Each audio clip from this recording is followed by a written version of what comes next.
राज्यसभा निर्वाचन को नहीं वरिष्ठ नेता सौम्यरंजन पट्टनायक बड़ बयान कहले बीजेडी 51 थिला 50 को खसिला परे 48 आउ एबे 6 जण क्रॉस वोटिंग परे एबे ए संख्या 42 19% क्षय हो सारिलानी धीरे धीरे क्षय हो नवीन बाबू बहु चेष्टा करते विधायकों को एकाठी रखा दुई जन को पूर्व निलंबन कले किंतु ताहा काम देलानी वर्तमान नेतृत्व प्रति प्रश्न पाचे नेता विधायक सबू उत्तर पाइले नवीन बाबू पकड़ कमी ना नहीं आपण जानी पारुना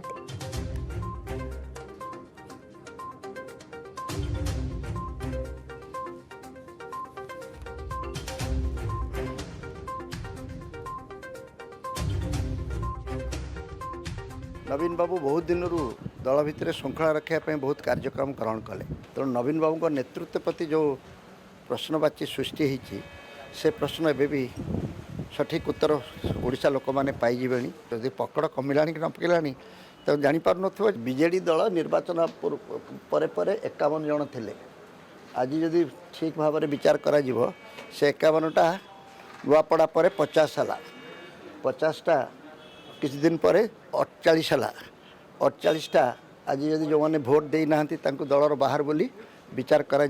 42 है 19% आपणकर अवक्षय घटी धीरे धीरे घटो